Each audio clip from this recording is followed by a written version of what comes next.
Good afternoon, everyone. Thank you for staying with us for this last panel in FEBRABAN TECH. We're going to talk about open finance. We have a great team to talk about open finance, open health, open gateway, and it's not going to be more than 3 hours, and we'll be here for the show at 8:30.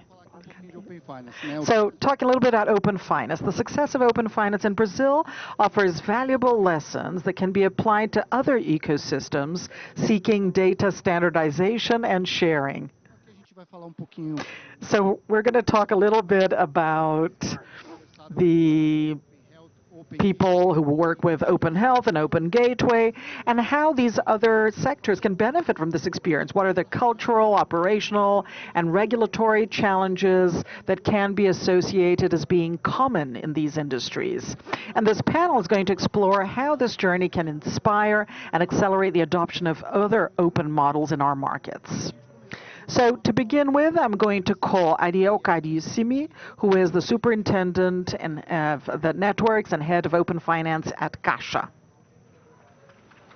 Adriana Camargo, she is the lead of associative and governmental relations at SWAP.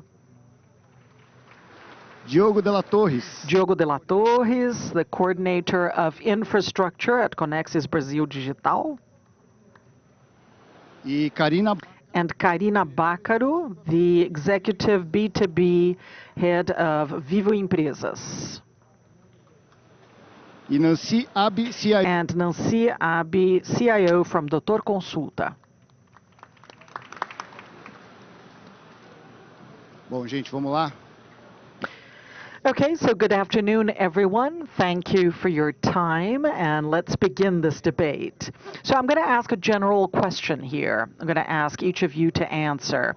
So open finance in Brazil talks about innovation, and in your view, what are the learnings that can be applied in other verticals, and what cultural and organizational aspects do you consider to be essential for the success of an open model in each sector? Ariel? Good afternoon, Rodrigo, panel, members of the panel, people who are here listening to us.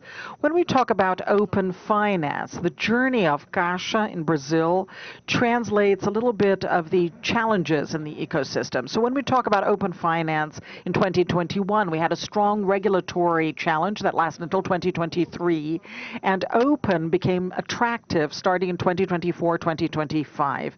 And I say this because the regulatory agencies did not allow the use cases or the differentials to get to the customers. And starting in 2024, there was a great evolution, and you had the business models, and from then on, we started exploring better systems. So when we look at Caixa, open banking is in all of the business models. And Caixa started in 2023, finishing the regulatory area, and today she is a leader in the system with 5 million accounts connected and more than 3.5 tax identity numbers. And if we look at the evolution, we have the greatest number of individuals connected, and we look at fintechs to be the bank that has the greatest volume of accounts associated. So we can see in these evolutions the personalization of the customer. Caixa recently launched Minha Carteira, My Portfolio. So the difficulties that we had before,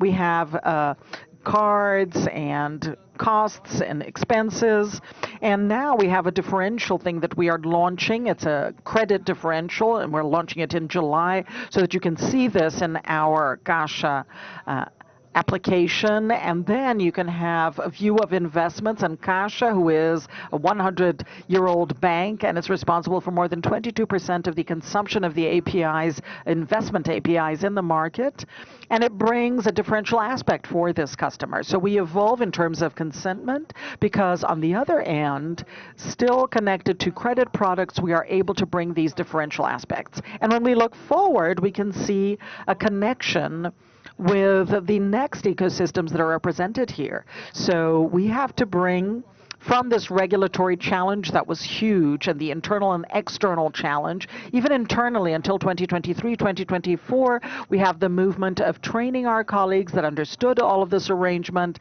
the strengths in terms of accounts, the automatic picks, and the amount of money we got, and also portability of credit. We have investment portability as well. So open banking was very important for the cultural change of the bank, a bank that had strong points that were very clear. And we have new opportunities capturing this data and bringing hyper-personalization and the differential aspects of the product, because open finance in Brazil is going to make a difference. It's going to get to its purpose in terms of financial education and the differential aspects when the customer can have a product that is more adequate to his expectations. And that's what we're doing in Caixa. This is our evolution. And today, bringing this to the other ecosystems, we have a huge investment, especially in terms of data and treating the data. And we still try to make it profitable, but we know that this is investment for the patient, the individual to see the objectives and benefits later on. Well, Adriana, I understand that the advantage of open finance, where we can share with the other ecosystems that are represented here from our colleagues in the panel, it was the user-centric attribute. So we empowered him, saying, okay, this is your data and you can do whatever you want, whatever you feel you have to. You are the owner of the data, you can consent, and you can also remove this consent. So the centrality of the user experience. So having the best financial solution according to the profile, that was a great achievement. And it's what really brings us in terms of benefits for open finance. And this is something that we can definitely share with the other ecosystems that are represented by the other colleagues. Thank you, Adriana. Diogo, over to you. So, good afternoon. Can you hear me? So first of all, I would like to thank FEBRABAN for the invitation. I'd like to introduce Conexus. So Conexus is really FEBRABAN of telecommunication. So it's an entity that brings the telephone companies in the country, just so you understand what entity I'm representing. And we evaluate the issue of open finance in a very positive manner. So this framework that brings a lot of integration and interoperability. And as Adriana said, the customer is empowered and you generate new business models. And it also allows the customers solutions that he would not have when he doesn't adhere, when he doesn't make this option. And the pandemic actually put out the fire with oil, so it accelerated the transformation in our country. And all of the companies that are part of this ecosystem that is migrating or that has already migrated to the digital world, they have this responsibility of definitely looking at the safety, the security of this environment. So I'm sure that this is not something from the telecommunication centers, the financial sectors and others that are represented here. They definitely have the same pain, and it's part of the population. And because of, digital knowledge, they are not able to have access to this interaction. And this has to do with food, in terms of literacy, and it also has to do with the lack of safety that people feel. In the news they talk about the security that is generated in that person. Sometimes, they don't want to go into this digital world because they think that they're not able to overcome this fear of being so uncertain, right? And what Adriana was talking about, protection of data, sometimes we have to look at this in a different way. So LGPD, that was evaluated as something that came in to hold the data, but it's the opposite. We have the perspective that it is with this law that we allow the data to be fluid, so you can exchange data between companies, between sectors, and benefiting the user. So the user makes this choice, and it generates this ecosystem. So this generates value for the customer. Thank you, Diogo. Karina? Over here. Good afternoon, everyone. Thank you for the invitation, and especially you who are here watching us with in the last panel with a lot of patience. There's a lot of learning that has been talked about or mentioned by our customers, but talking about the lessons that we bring to other sectors, I'm going to talk a little bit about interoperability because that's the subject of FEBRABAN TECH. Interoperability goes beyond a technical issue when we talk about technology. It's a strategy. So our understanding is that it is aligned to the culture, the governance, the structure of technology as well, and it transcends the financial sector. It goes to telecom, to health, and the energy sector, and the public sector as well. So we talk not only about the banks, but the federal, the state, the municipal areas. They have a lot of opportunities.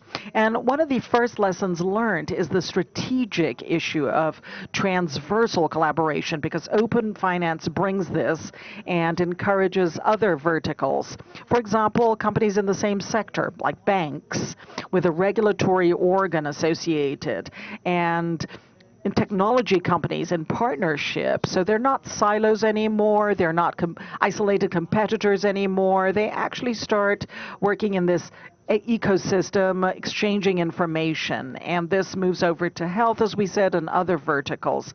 The second learning in our perspective is infrastructure, robust infrastructure, reliable technology, standardization of the APIs, and also in a safe way. This goes into all of the value that we talk about when we talk about our open strategy and the telecommunications strategy and its network as a service open gateway. We're going to talk a little bit more about this later on. And the third point is the cultural lessons and organizational ones too. So culturally, for you to work in an open world, in an interoperable world, you have to have a culture and somebody who also works with data.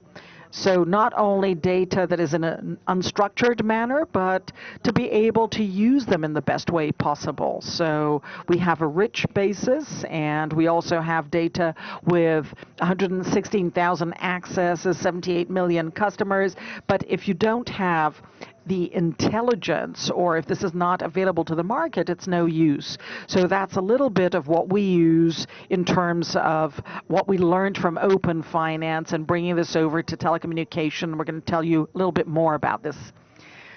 Thank you, Karina and Nancy, finally. Well, good afternoon, everyone. I am Nancy, CIO of Dr. Consulta in the health segment, and I'm going to talk a little bit about what interoperability is in terms of health. So it's different from the financial sector. When we think about interoperability in health, we're talking about treating sensitive data. So not only the personal ones from the patients, but the healthcare data. So when we're talking about sharing, integration of the information, we're talking about the results of tests, we're talking about reports, we're talking about medication that was prescribed for that patient, we're talking about consultations that were done, and so you have an exchange of information that is quite extended. And the lesson learned when I had to implement, when I had the opportunity of putting interoperability, because it did not go outside the company, it was inside the group, is the difficulty of actually standardizing all of this, because every company inside your system has its own roster for medical procedures. They also have their own way of coding medication. You have the diagnosis code, and that's not the only thing, plus all of the registration aspects. So imagine putting the patient, right? Everywhere he is registered in a different way with a different key. So, you know, it's very difficult. So the lesson learned is about interoperabilities, and it demands not only infrastructure and technology, there's a whole effort from the organization to understand that only technology, for example, cannot do a cleanup and the unifying of the channels. And this standardization is part of the team to implement technology.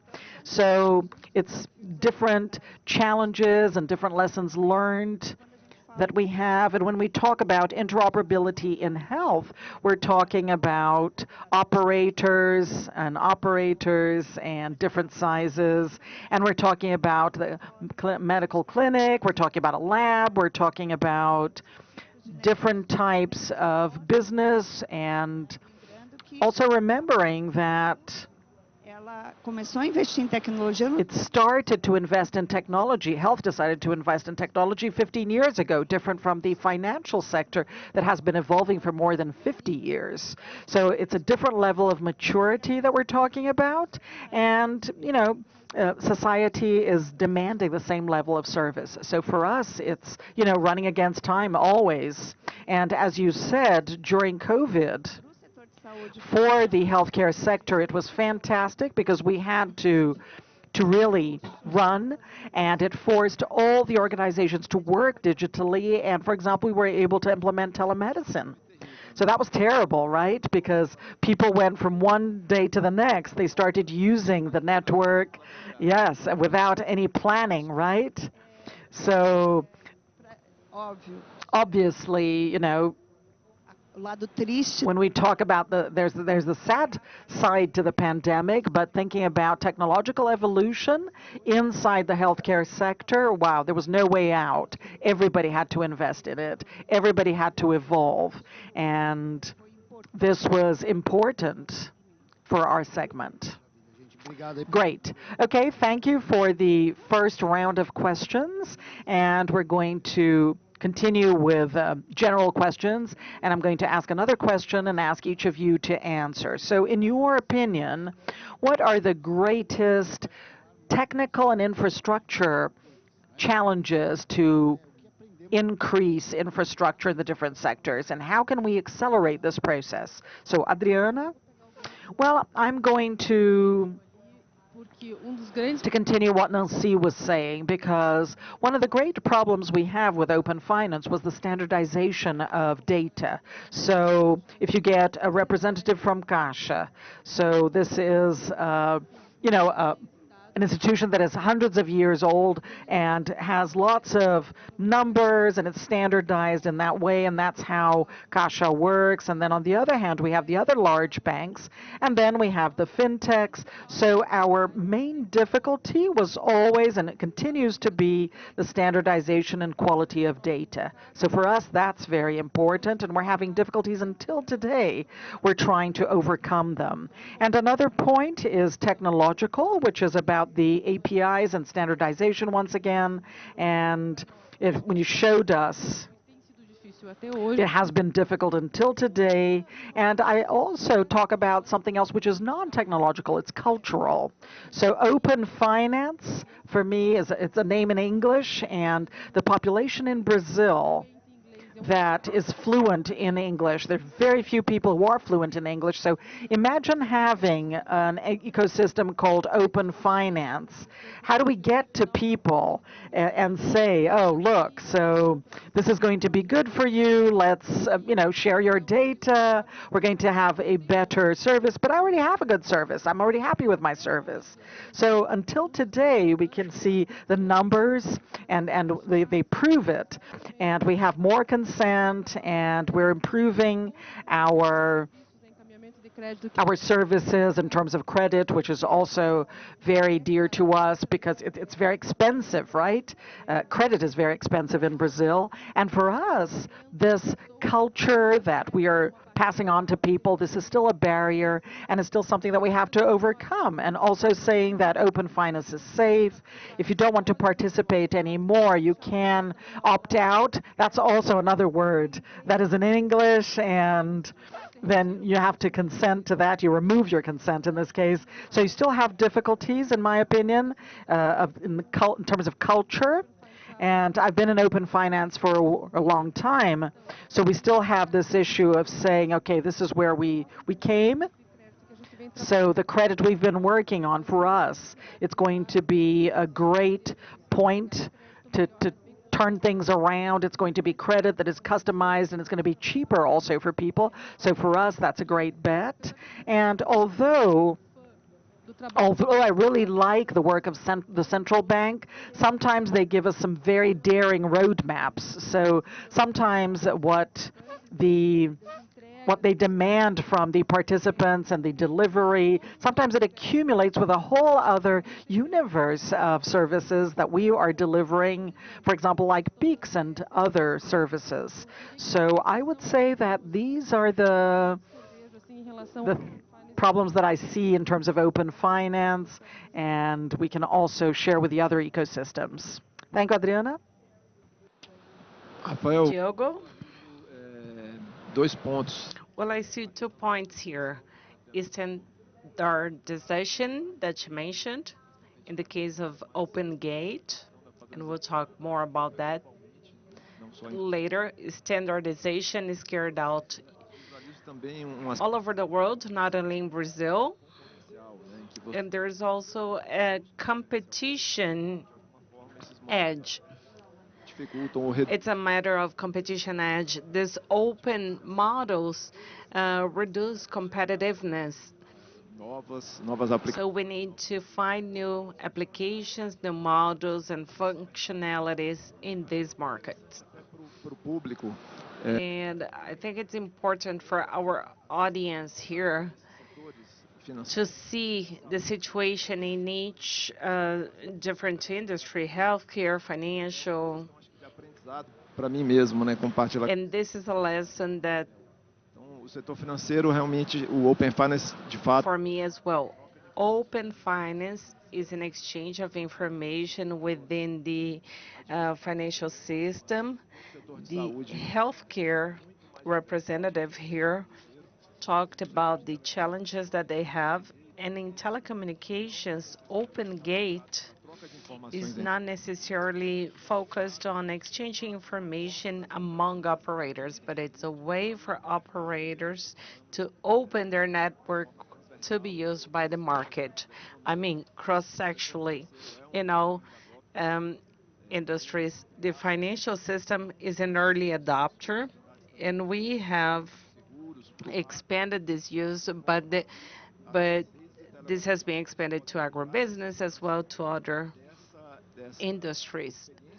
So how can we broaden this experience of our customers and also facilitate their journey in our digital ecosystem? Nice. Colocou. Caroline, E voltando à sua pergunta, I mean, Karina, sorry. escalável, né? Como You talked about being scalable. How diversos fatores, do mas pensa, né? open stand São milhões de transações e consultas open systems online, real time. look scalable, but we have zillions of transactions every day in real time.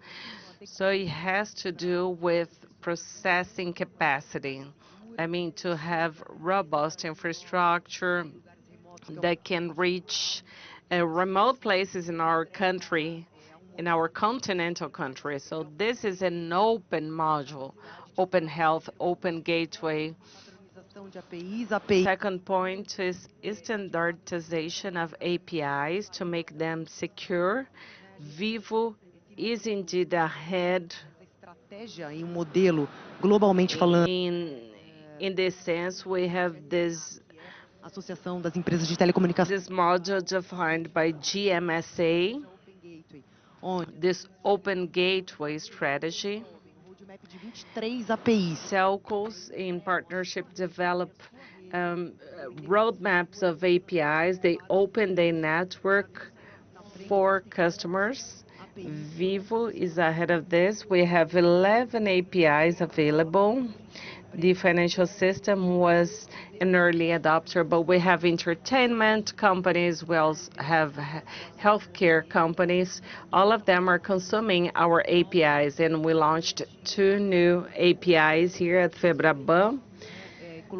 So I think it's about that, adding intelligence for us to deliver our most important asset, which is our data. Let me give you finanças some quantitative information here. existiu tecnologia no We have always existed as technology has always been part of our DNA. We have an API that requires 9 billion data transacionam por dia to be transactioned by every day. In just one API that we have in Open Gateway, if we didn't have a robust, appropriate, secure infrastructure, we wouldn't be able to process our own work. prática, acho que é pouco. So I'm just giving practical examples to answer your question. Thank you. Eu acho que tem ponto, né, Nancy, dos there's something that is different in our industry. When we talk about sharing data among um, different institutions, we're seeking hoje, por exemplo, a maioria high quality to our você consegue ter clients, to our patients, because nowadays most of them do their tests ficar carregando for in just one place, because if you change your insurance company, for example, you'll have to do your test, your exam somewhere else. Imagine you go to a new doctor and they have access to the entire information about all exams you have. So this helps improve the diagnosis que você of patients, torne o sistema de saúde and this makes our system more sustainable, because then the doctor doesn't need to refer you to an exam that you did last month. eu acho que tem esse ponto, mas This is important. tem empoderamento que a gente tem que fazer da sociedade But our society needs to be empowered regarding their data. para o nosso médico. It's common for us to go to a doctor's appointment and give our password to our doctor so that they can log in to our account and see our exam results, test results. A propriedade Your data is yours. You own your data. toda a preocupação em relação ao So consentimento. you need to also be concerned about having consent for data, for you to be able to store data and to share data. Patients need to understand data sharing as well. If you're able to do that, us in the healthcare industry, for example, at Dr. Consulta, if we know have a lot of information about one patient or one population, Por exemplo, I can understand that Nancy, for example, tends to have diabetes. So I can invite her to the preventive program. com especialidades tal. Então, And we may know that in a certain location, we need to be careful about a certain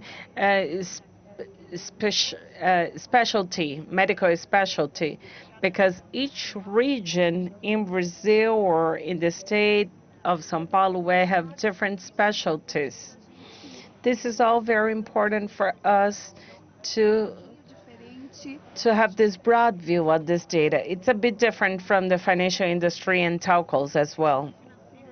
a gente In the financial industry, well, we take very good care of money, but in healthcare, we don't really mind, we don't really care about our health.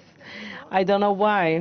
tem o mesmo nível de segurança And we want everyone to have the same level, the same service, para following the same rules for us to get prepared for open health.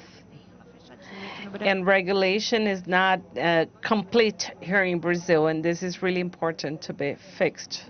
Pegando gancho na fala, tem alguns No. que são importantes, tá? Okay, there are some topics that are relevant here.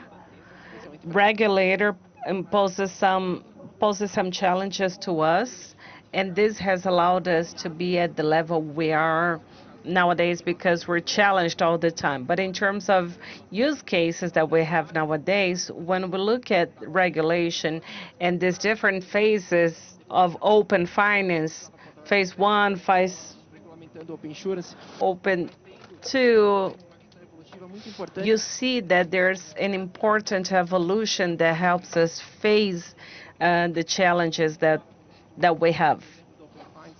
To give an example of open finance that has to do what Nancy said, we need to pay attention to how this data is produced. Caixa Marca da Caixa, credibilidade. needs to use its brand for this data to be democratized in our entire population.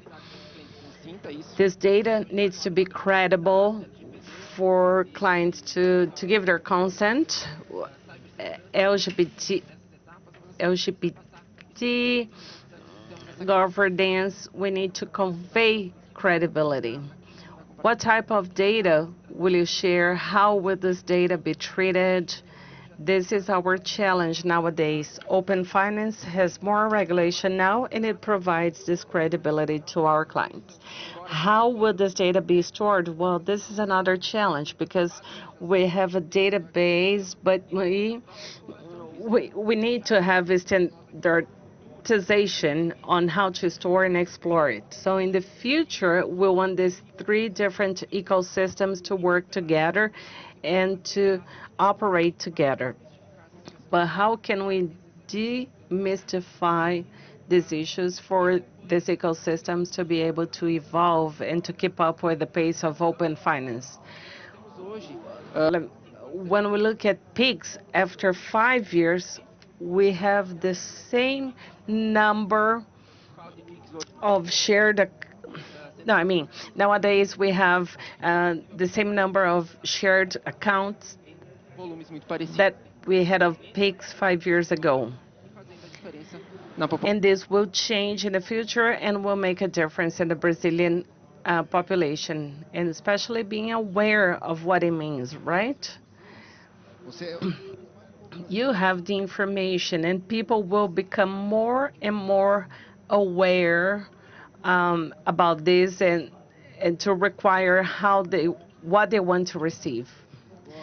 So let me ask you questions, starting with Diogo. What are the main regulatory and technical challenges for the implementation of open models?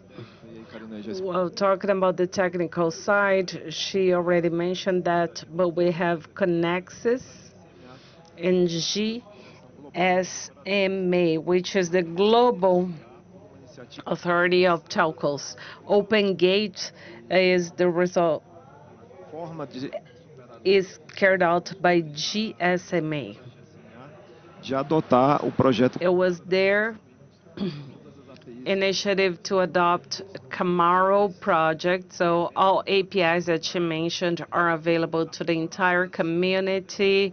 Everyone can improve them. Everyone can propose or create new APIs. E aprimorado. This project is created and improved in an open manner with the participation of all industries. GSMA recognizes Brazil's leadership in the case of Gateway. We're protagonists. She mentioned the APIs of Vivo, but now talking about all operators. We're the first country that has 4 APIs made available by all operators working together. These 4 APIs are identical. They have been used by operators. In this way, we can reach the entire customer base. So if the customers is from one operator or the other, you will not be able to access their information. In terms of regulatory matters, this is a global initiative that was created to work all over the world. So the API that works here in Brazil works all over the world. They have been prepared for different regulatory frameworks. In some regions, regulation is more restrictive. In other countries, it is less restrictive. But these APIs were built considering that. There's a lot of potential for this open model in telecommunications. We understand that the technical side has been addressed, and the regulatory side is already embedded in it because they were created at it. So we don't see major issues in the future for use in the country. Now, Karina. Vivo has participated actively in the Open Gateway project. How can this change the telecommunications industry? Open Gateway is a platform, networking as a service, but it goes a lot beyond technology and data distribution. It's a mindset shift, actually, in our industry. Vivo since 2023, Vivo has been bringing reference clients. I met one of our clients here, Banco Itaú, the Itaú Bank. It was the first open gateway case in the world. They use some of our APIs. They use SWAP. They're testing others like QID that will help them improve the experience in the super app that Milton mentioned in the first panel that we had here. It's about personalization as well. The more you capture customer behavior, personality, the more you can adapt to them and have less friction. And in the case of the app, well, we have some applications that are already being used, and there's another one that is the qualitative benefit of the use of one of the APIs. It's from 7 to 10%. It brings 7 to 10% of improvement to your registration base. And Esfera, Gatner, Santander, all of them are using new technologies and co-creating with us. So it's the ecosystem of telcos with clients. They're part of our labs to improve APIs and APIs that can be personalized to different customers. And not only banks, TikTok, for example, is our client, and they're using APIs for logging, for onboarding, actually, for their app. When you download TikTok, you have the option of making an opt-in. And if you log in as a Vivo client, you reduce friction in this journey. This helps in the journey of the customer, and we believe that other industries like e-commerce will start doing that. We have a plethora of possibilities. We've been talking to Banco do Brasil, to other middle banks, mid-sized banks, Banco Votorantim. They're our customer already, a customer of big data.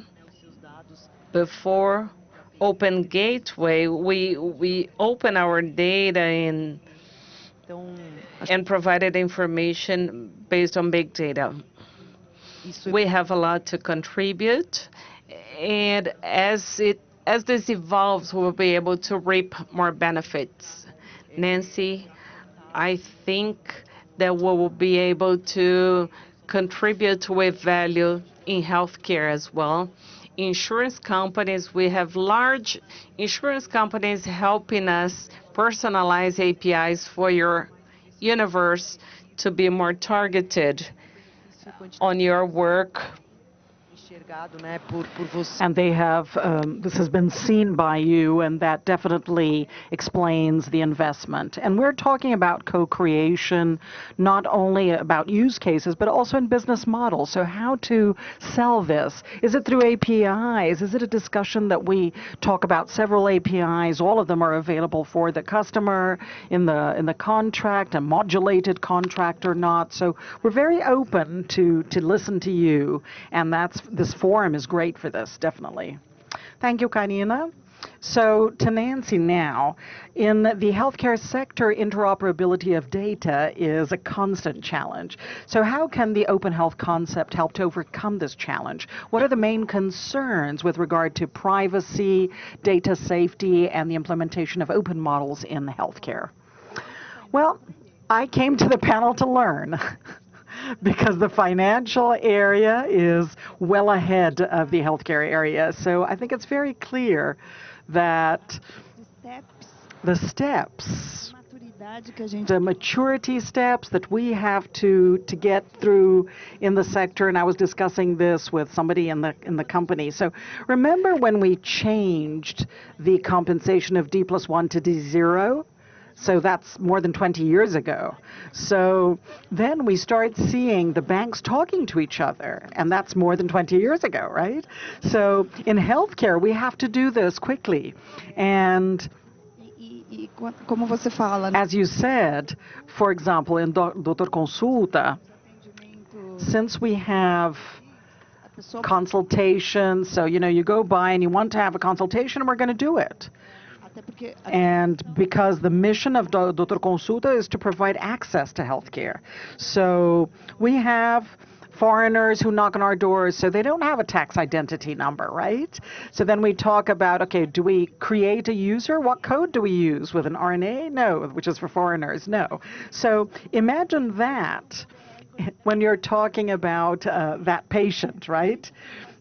We have patients from SUS, and it's with us.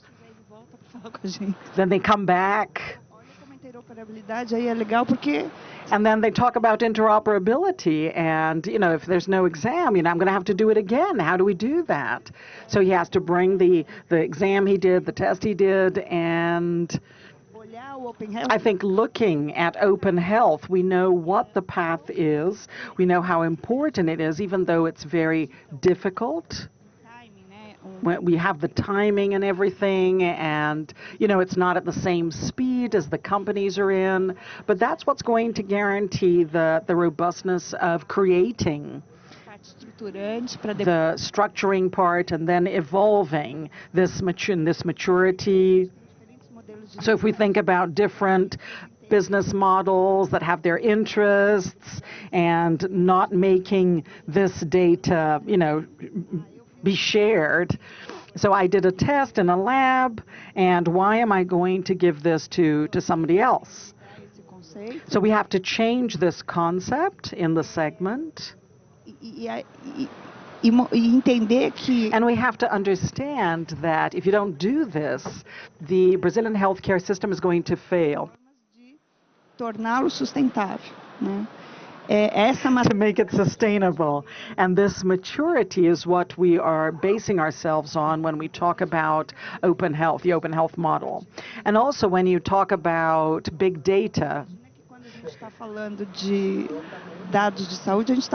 when we're talking about imaging here, and heavy imaging, right? You're talking about the result of an ultrasound and MRI. So it's different types of data besides the diagnosis and the structured fields and so on. So these are different protocols that we have to use to make this standardization. And the benefit of all this is that you know, it's for the healthcare system and the patient. And do empoderamento. there is the side of empowerment that we have to be aware of on the side of our patients and their data, and Garantir que ele consinta. And guaranteeing that he will consent to the use of this data so that I can examine his situation better. And inside a population. And then we can definitely provide a better service for society and give them better access. I think there are different lessons, and I think we're able to, when we're talking about the industries that are more evolved, of course, we have to go into to help. Right? We want to learn, and I want to learn what they're talking about and what we can do. And definitely, as an experience, we have to do this. We have to encourage this sort of thing. So I thought it was very interesting, and I thought it was very interesting to put myself in the panel, the idea you had with telecom as well. I think that's interesting. Yeah, because open is not only finance, and we have gateway and caminhando pro open. And then moving over to open, right? And this is that's what's happening in the country, right? So yeah, there are some questions that, you know, we pass on to you, Leo, is that very soon we're going to have to talk more openly about the competition and what are the competitive issues that stop us, right? That put on the brakes. And we have to think about how to make these concepts mature. It's not the discussion for today. It's just something to think about. Ariel, how has Caixa benefited from open finance in terms of offering of services, and how can other areas take advantage of this? So in Caixa, what we're developing is we have a volume of 150 million accounts, digital accounts that were opened during the pandemic. We're still opening current accounts because of the new services. And the customers that we're getting now, the first journey is open finance, and then you learn about the financial life. You're able to send him onto a credit pathway or something else. So this is already a model that exists in Caixa. When you're talking about, for example, buying a house, buying real estate, you're talking about 30 years, and you can customize the offer. You can use risk models, and with 2 shared pieces of data, you don't even need any additional documents to evaluate a risk that is going to last for an operation that's going to last for 30 years, to evaluate its risk. We have some lines where we already begin to see that. In open finance, we had a program that's not governmental, and it started on the 22nd of March, which is the laborers credit. So it's a portfolio of 32 billion that is going to be used for laborers, and it's commercial credit without any assurance. So it's going to be used for that. So we have the duty as a public bank to bring this to 2.9 or 3 in a market that works with 8 or 9%. So you're talking about financial education, you're bringing customization, and for the customer, you're taking something that in other scenarios it would not be possible to have. And we can evolve from that. So we can think about the investment journey. We have a problem in Brazil, and in terms of education, you're not able to find adequate investment for your journey. Bringing your view of the portfolio in all the banks, you're able to do, in the complete portfolio. Then you have several fronts, and then to have suggested portfolios and micro offers according to the portfolio. So these are practices that we're using in open finance, and then it's going to go and move on to telecom, and it starts evolving. We also have other journeys. For example, now in July, we start the one about assurance. So you'll be able to use a second real estate property as an assurance, and we do this to know how Caixa is going to position itself with regard to this. So today we don't live without this. So there's an important issue of evolving in terms of consent, but also this is part of any business model as from that. So we're going to have huge evolution in these business models over time, and also sharing. So there are many open platforms that we are able to act in and make our services available in there, and this is going to allow us a new positioning in this sense. So Caixa today went from the view of not having something that is very strong, and now maybe it's one of the main strategies of the bank to connect. So we can see the other fronts evolving as well, and I have to look at open health, and I have to check to see how this is going to be part of our ecosystem. We have to understand what Nancy said about open health so that we can take it to other places, not only where Caixa is, the North and Northeast. We have a case of citizenship, of bringing in social benefits. We have to check how her solutions are going to be part of what we provide to the population. So these connections, this is what we're talking about in this panel. Great, Danielle. So we're coming to the end of our panel, and I'm going to ask you a question, a general question, for you to make your comments. I'm going to ask you to speak in 2 minutes. And so open finance, when it began to look at benefits for the consumer, that's when it really started. So how can we guarantee that the experience of the user is clear? And then we have, I'm going to ask the girls to answer first, and then Joe Ben Ariel. Okay, so we have to think about the factors about open finance. So we're talking about credit opening and having a reach that was not possible before. In other sectors, in the financial sector, the possibility of integrating your profile in talking about your financial profile as a customer, as a consumer, and when we look at our side, looking at our responsibility, guaranteeing that this is going to still be reliable, there are challenges for all of us from anywhere. And then we talk about the open journey. So we talk about engagement. So engagement, for you to have the trust of the customer or the consumer or the patient or whoever it is in this open journey. So it has to be, we talked a lot about infrastructure and technology, but there are other subtle factors, important factors. So it's not only a boom, not only a moment that we're, just surfing this wave. It's going to be something perennial, continuous, which is exactly the question that you asked. When we look at the Brazilian market, there is an opportunity that I'm going to talk about now, which is applicability. And it's in finance and in health, it's in the gateway, and fraud prevention. So that is something specific in our country. And I know I'm part of a company that is European. Consumption, the interest of the companies in Europe, especially some APIs that go straight into the center, fraud prevention, that's not that relevant, not as much as it is here. And we have the opportunity of getting together. And yesterday I was talking to a person from a big bank. Why don't we get together and discuss this use case specifically with all of these and all the information?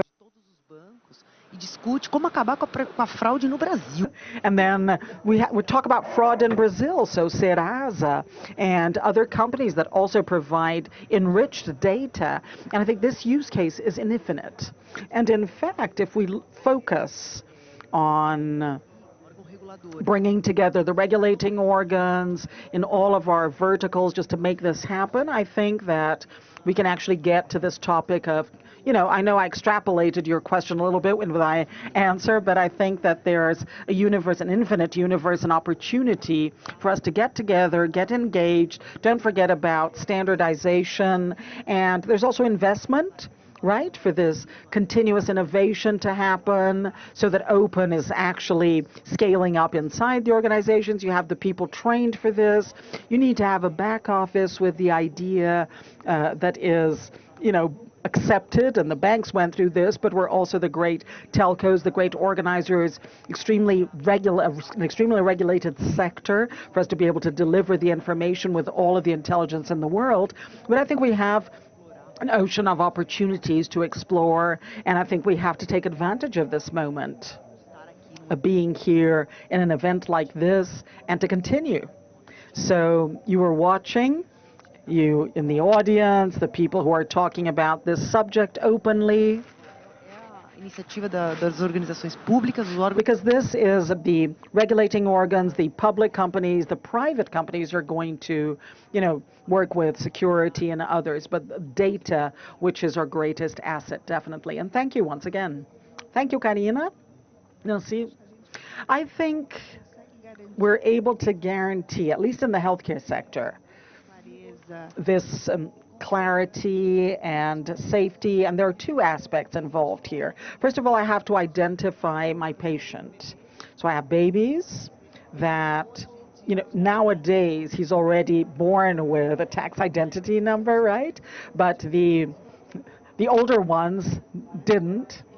And the concern that we need to have, for example, when we make an app available, the results of the tests and the diagnosis, for example, for a teenager, that she's above 16 years of age, and then she will also have, LGPD obeyed or complied with, the data privacy law complied with, and all of these concerns, when we make the result available, the visibility of the result, or because of the scheduling of a certain kind of consultation with that specialist.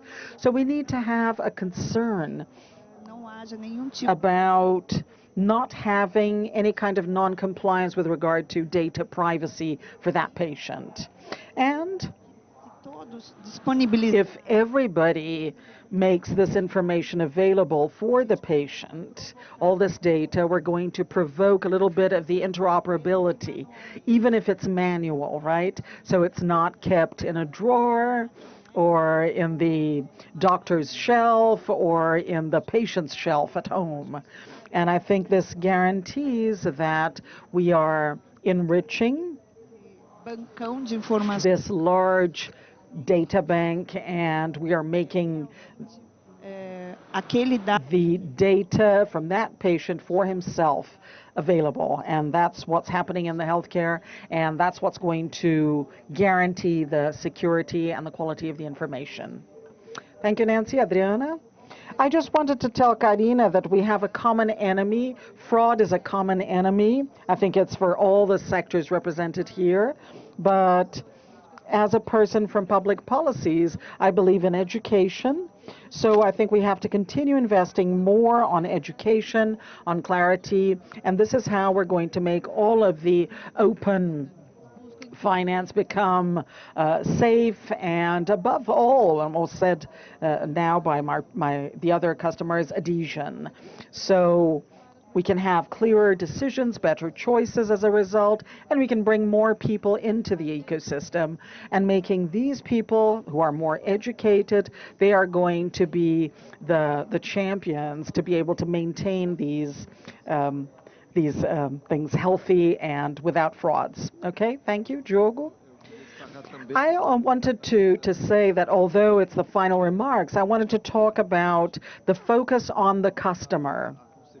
So there's the concept of any open model, all the sectors that we're talking about. There's the importance of the customer being at the center of everything. So making it safer, educating the customer, as Adriana said, bringing security to the company's operations with its customers. I just wanted to quickly mention the 4 APs that we have available, just so you know what the sector is doing according to the other sectors. So the first one is the swap that allows a company to question if there was a recent swap. The second one verifies the number, allows us to verify the number, and as Carla gave the example, you're able to verify if the number that the customer is telling you is the number that is being used in the connection with the operator. And the third API is for localization. So even if you have resources, many times you have a device and the manipulation of this device, then you can compare this data of the address, the location of the customer, whatever he provided, with what the device is telling you, and this is also in telecommunications. And then the fourth one is for you to be able to validate the registered information and the validity of a number in the operator, and this is going to contribute towards this digital environment, making it more secure. Diogo? Well, the colleagues talked about this very well, that's very clear, but to provide clarity and credibility in many journeys and in some institutions and in some formats, you're inside a journey and at some point you don't recognize the data being shared. So providing this clarity, and another point is how this data is treated by the institution. Whatever the customer shared, there's a certain purpose for it, so we have to be more transparent about how we use the data. But talking about the customer, when the customer understands that these three ecosystems here, we recognize it's his data, he's recognizing his journey, and there are benefits coming from that, everybody is going to evolve together. And my final remarks, definitely next year, this topic that is concluding the panel, this great cycle, it is going to be anticipated because I think in a year's time, we're going to talk about the junction of interoperability of these three ecosystems that definitely are going to move together, and that's going to be a new milestone for digital transformation in Brazil. Thank you, Danielle. Okay, we don't have any more time. On behalf of FEBRABAN, I'd like to thank you all for your participation. Thank you to our audience as well, our live audience, and also the people who are listening to us on social media, online. And I learned a lot with you. It's a topic that is not part of my area, but definitely I had the opportunity of learning a lot with you here today. So I hope we evolve in this debate over the next few years, and you're invited to be part of the panel. So thank you once again, everyone. Thank you.